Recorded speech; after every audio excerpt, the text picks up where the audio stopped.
Assalamualaikum warahmatullahi wabarakatuh. Salam dan bahagia. Baik, saya akan mereview materi sebelum UTS. Perkenalkan, nama saya Muhammad Adam Malik, NIM 2019 008425. Materi pertama yaitu Organizational Behaviors atau perilaku organisasi adalah disiplin ilmu yang mempelajari perilaku individu dan kelompok-kelompok struktur organisasi dalam organisasi dengan tujuan peningkatan kepuasan kerja karyawan, produktivitas, dan efektivitas organisasi.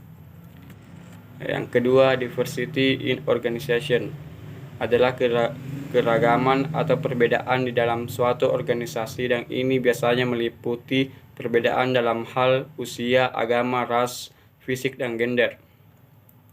Keragaman dalam organisasi merupakan suatu hal yang sangat penting saat ini.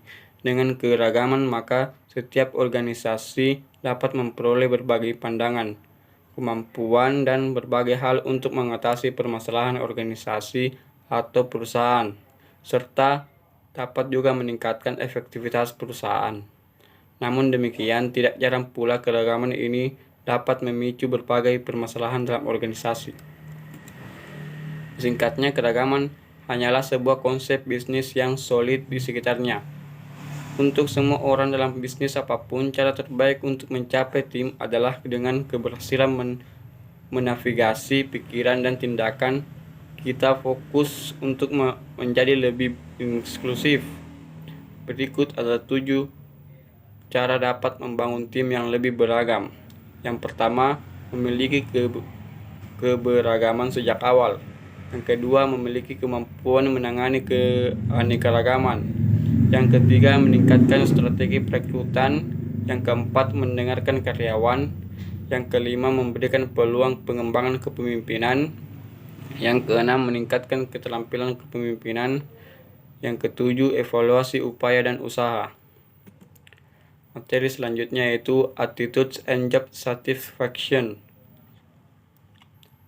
Bagian A, sikap kerja. Kepuasan kerja adalah sikap atau perasaan seseorang terhadap suatu pekerjaan. Berarti kepuasan kerja seseorang tergantung pada bagaimana penilaian atau persepsi individu yang bersangkutan terhadap pekerjaannya. Penilaian tersebut bersifat individual, artinya antara individu yang satu dengan yang lainnya berbeda. Determinasi sikap kerja. Sikap kerja dapat dijadikan indikator apakah suatu pekerjaan berjalan lancar atau tidak. Jika sikap kerja dilaksanakan dengan baik, pekerjaan akan berjalan lancar. Jika tidak, berarti akan mengalami kesulitan. Tetapi bukan berarti adanya kesulitan karena tidak dipatuhinya sikap kerja, melainkan ada masalah lain lagi dalam hubungan antara karyawan yang akibatnya sikap kerjanya diabaikan. Yang B, kepuasan kerja. Definisi kepuasan kerja menurut Siegel dan Lane dalam Munandar 2001 menyatakan bahwa kepuasan kerja adalah penilaian dari pekerjaan seseorang sebagai pencapaian atau kemungkinan pencapaian nilai-nilai pekerjaan seseorang yang penting. Pemberian nilai-nilai ini adalah sebanding dengan atau membantu memenuhi kebutuhan dasar seseorang. Pada definisi tersebut dapat disimpulkan terdapat 2 unsur penting dalam kepuasan kerja, yaitu nilai-nilai pekerjaan dan kebutuhan dasar. Berdasarkan pengertian di atas, dapat ditarik kesimpulan bahwa kepuasan kerja adalah penilaian seseorang terhadap rasa suka dan tidak sukanya tenaga kerja dalam mengerjakan pekerjaannya. Materi selanjutnya itu Emotion and Mood. Afeksi adalah nada perasaan atau bagaimana kita merasakan sesuatu hanya dirasakan di dalam namun tidak melibatkan aspek biologis, akan tetapi dapat menimbulkan inconnection atau ketidakseimbangan. Emosi adalah perasaan intens yang ditunjukkan kepada seseorang atau sesuatu, reaksi terhadap seseorang terhadap kejadian. Emosi dapat ditunjukkan ketika merasa senang mengenai sesuatu, marah kepada seseorang, ataupun takut terhadap sesuatu. mood atau suasana hati yang merespon terjadi setelah merasakan, melibatkan aspek biologis dan durasi terjadinya biasanya panjang atau lama, bisa dalam hitungan hari, bulan, hingga tahun. Dalam afeksi, ada yang namanya flight affect atau afek datar. Biasanya adalah kategori orang represi atau suka menekan atau memendam sesuatu.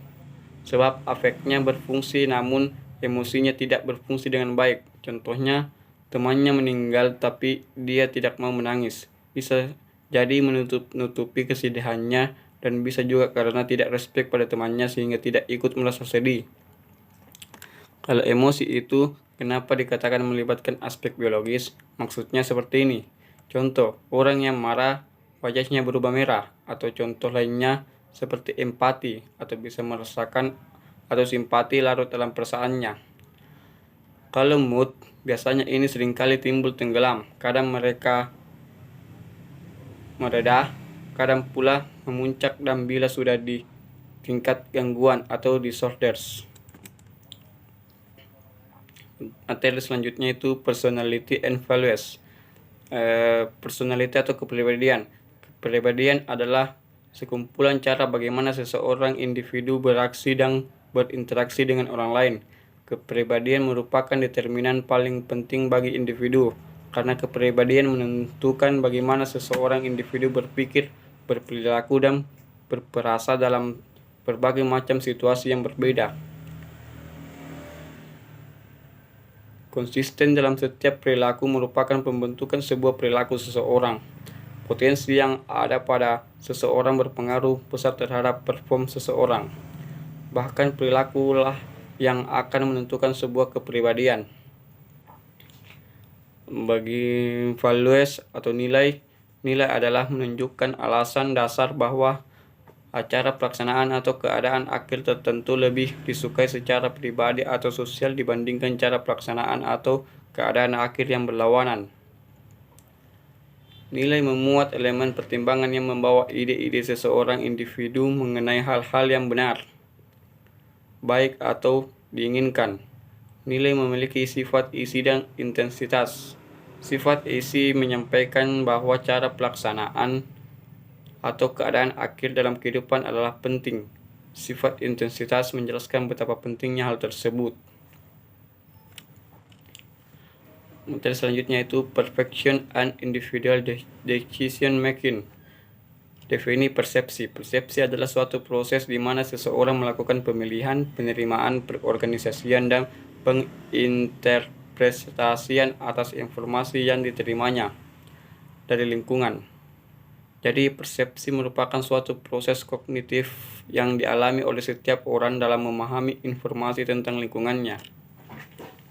Menurut Stephen B. Robbins, persepsi atau perception adalah proses di mana individu mengatur dan menginterpretasikan kesan-kesan sensoris mereka guna memberikan arti bagi lingkungan mereka. Riset tentang persepsi secara konsisten menunjukkan bahwa individu yang berbeda dapat melihat hal yang sama tetapi memahaminya secara berbeda. Kenyataannya adalah bahwa tak seorang pun dari kita melihat realitas. Yang kita lakukan adalah menginterpretasikan apa yang kita lihat dan menyebutnya sebagai realitas.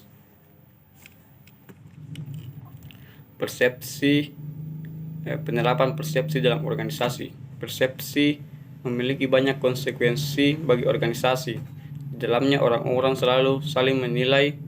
Berikut ini adalah beberapa penerapannya yang lebih jelas, yaitu 1. Wawancara karyawan. 2. Pengharapan kinerja. Yang 3. Evaluasi kerja. Yang 4. Upaya karyawan. Yang 5. Kesetiaan karyawan. Dan yang terakhir pembentukan profil. Pengambilan keputusan. Keputusan merupakan suatu pemecahan masalah sebagai suatu hukum situasi yang dilakukan melalui suatu pemilihan alternatif dari berbagai alternatif. Pengambilan keputusan adalah suatu proses pemilihan alternatif terbaik dari berbagai alternatif secara sistematis untuk ditindaklanjuti atau digunakan sebagai suatu cara pemecahan masalah. Praktek pengambilan keputusan dalam organisasi: yang pertama, rasionalitas terbatas; yang kedua, intuisi; yang ketiga, identifikasi masalah; yang keempat, pengembangan alternatif; yang kelima, membuat pilihan. Hubungan antara persepsi dan pengambilan keputusan individual. Pengambilan keputusan individual baik di tingkat bawah maupun atas merupakan suatu bagian yang penting dari perilaku organisasi. Tetapi bagaimana individu dalam organisasi mengambil keputusan dan kualitas dari pilihan mereka, sebagian besar dipengaruhi oleh persepsi mereka. Motivation concept.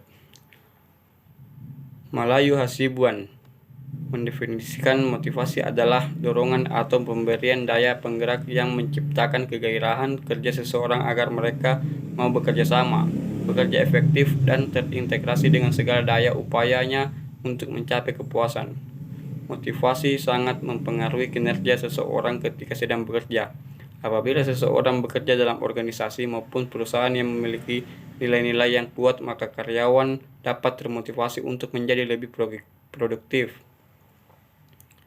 Pelatihan yang diberikan terhadap dapat berbentuk intrinsik maupun ekstrinsik. Jika karyawan termotivasi dan mendapatkan pelatihan dengan baik, maka organisasi dengan langsung akan mencapai tujuannya. Hasil penelitian yang dilakukan oleh Winda Kartika, Hari Susanta, Abraham Samuel, Kaengke, Ben Hartwell, Yance Yuhin, Gali Kusuma, dan Unprari menemukan bahwa terdapat pengaruh positif dan signifikan motivasi dan pelatihan terhadap kinerja karyawan. Artinya kinerja karyawan dapat ditingkatkan dengan pemberian motivasi dan pelatihan. Sekian materi review dari saya. Assalamualaikum warahmatullahi wabarakatuh.